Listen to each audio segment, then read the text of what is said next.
Hey guys, good morning. So this is our official day one here in Hokkaido. We are specifically in Sapporo right now, and we're still here in Koko Hotel. And today we're just going to see around here.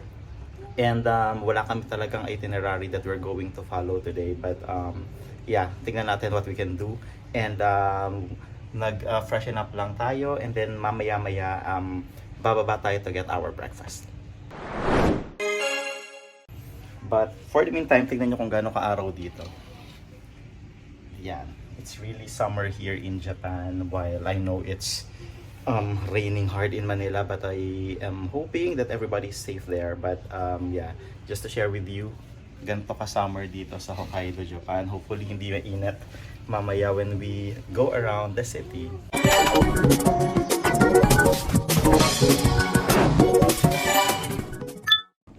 Hey guys, we're almost ready to go. It's 8:30 in the morning and bababa na tayo to get our breakfast. And then let's see what we can visit around here in Sapporo today. Let's go!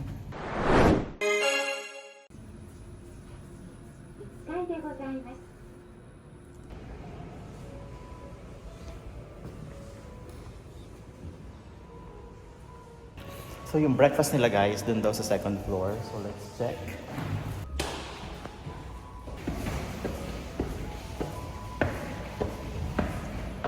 So nandun yung lobby nung sa Koko Hotel. Okay. We are here. いらっしゃいませ。ありがとうございます。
Hey guys, we're finally outside.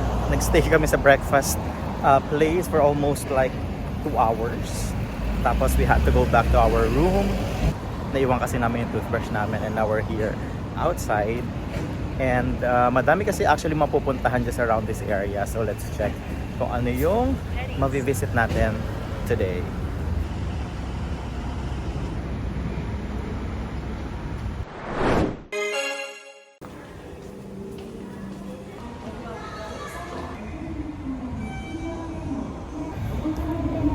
Guys, so we walked through the subway and we are now exiting here sa exit 31.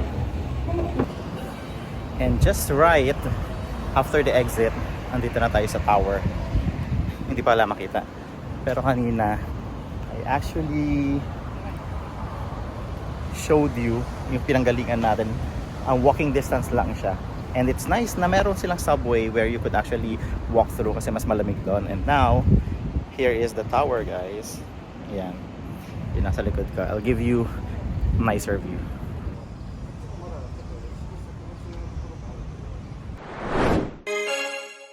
So alam nyo guys, ang init. So balik muna tayo sa subway. Kasi it's actually magte 10:30 pa lang pero sobrang init sa labas. Oh. So baka mamaya it's better na maglakad-lakad around here.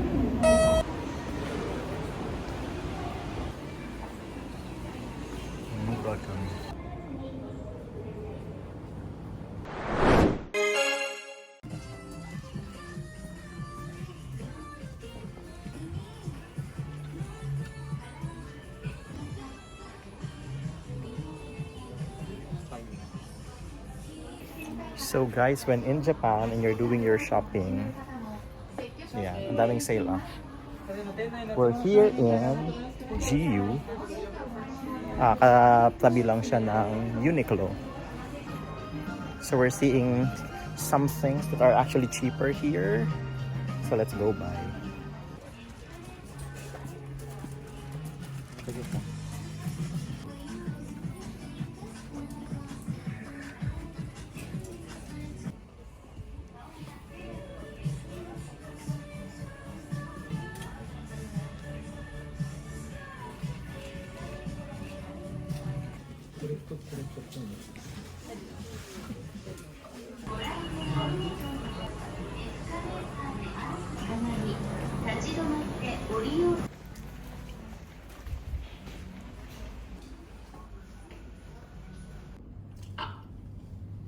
Nakakahilo.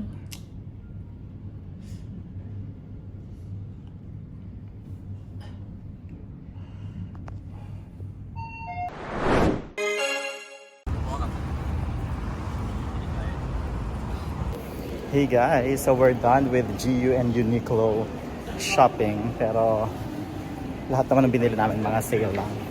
And we're now here, back in Sapporo Station. At malamig-lamig dito because outside it's 33 degrees Celsius. Daming tao in this part of the station, guys. Look at that.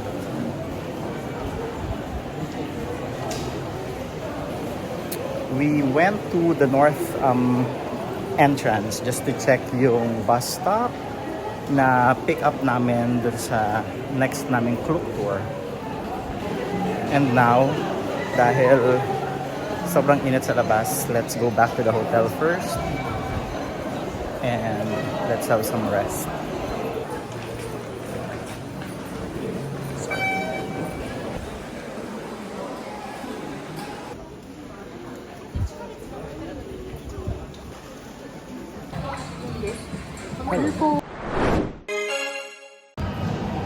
Hey guys, welcome back to me. Matapos naming magpahinga sa hotel, it's now 4 p.m. and nandito tayo sa arcade. Ayan, so ang haba nito guys, pero puntahan muna natin sa other end, and this is called Tanokikoji Shopping Arcade, and ang daming shops here.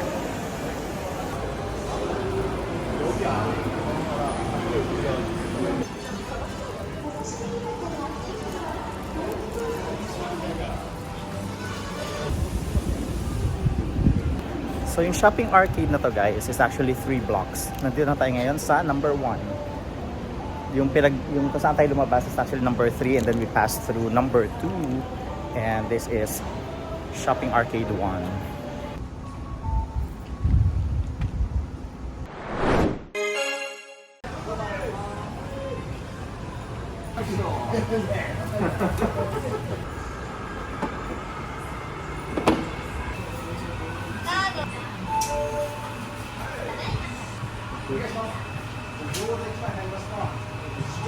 So guys, it's actually going to be super late lunch, but we found this dito sa shopping arcade, yung Sapporo noodles, and we're going to try yung ramen that they have here.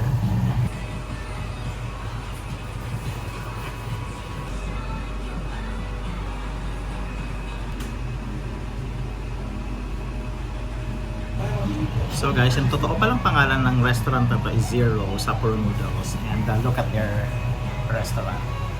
Diba? Very cozy, very yung neighborhood Japanese restaurant.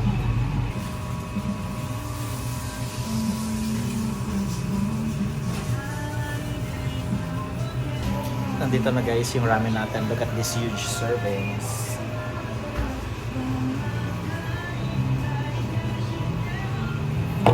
Ang laki na servings naman. And nandito na din ang ating gyoza. Yeah, let's eat.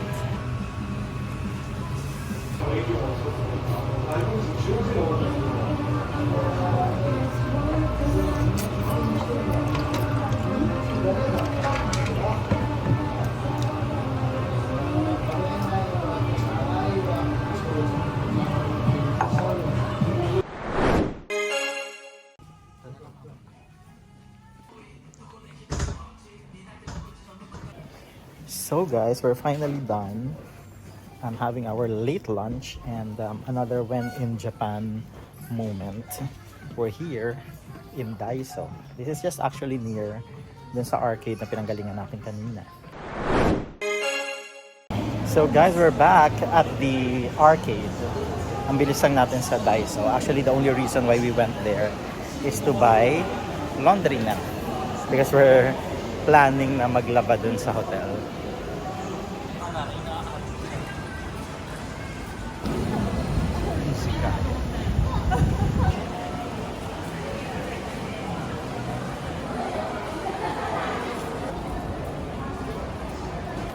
Ang haba guys ng shopping arcade here.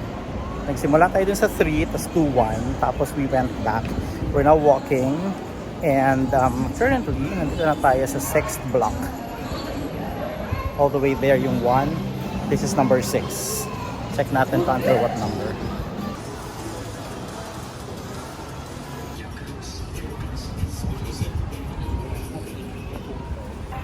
Ito na yung last guys. This is actually the 7th and you can see mas konti na yung shops here.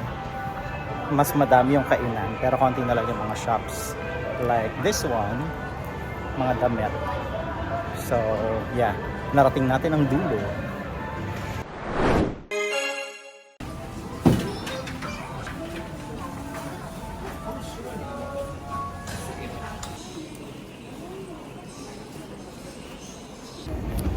We are back in the subway guys after yung ating long walk dun sa shopping arcade. But now we are heading to the exit because we want to see ulit yung TV tower na pinuntahan natin kaninang umaga. Ayan na guys, nasa ilalim na tayo ng tower. At meron ditong parang sabros na may barbecue.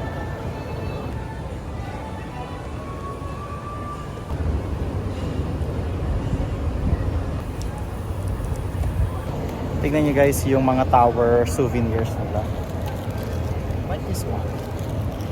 Mukha siyang ceiling. Ayan na si tower at may back.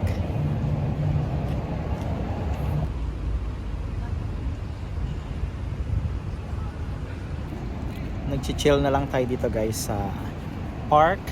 Ayan. This is the park in front of the TV tower. Actually, magsi 7 PM na. Look at the sky. It's still maliwanag. Parang halos magpa 5 PM or 5 PM pa lang yung oras. But it's actually almost 7 PM. May oras pala dun sa tower. Nakita niyo ba? It's 6:54. Ang cool, di ba? Ang haba ng araw nila here. 7 PM still ang liwanag pa.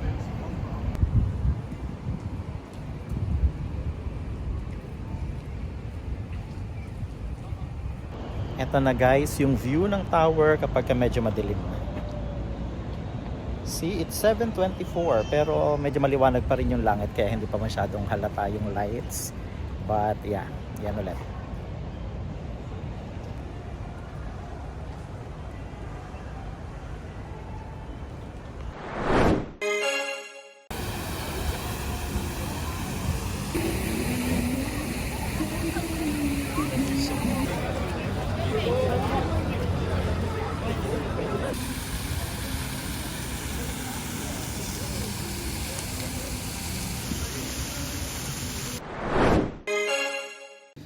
Hello, we're finally back at the hotel.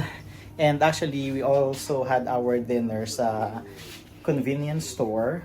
I forgot the name of that convenience store, pero we had salad and chicken, pati yung fried potato. Oh, it's Secomart? Secomart yung pangalan niya. And we also had some desserts like the ice cream and cone at saka yung melon na ice cream waffle. So that's about it, and I think this is where I'm going to end this vlog. If you like it, please don't forget to give it a thumbs up and click on the notification bell so that you will get updated with more of my videos here in Hokkaido, only here in Vlog Center. Until the next one, bye! Cracky.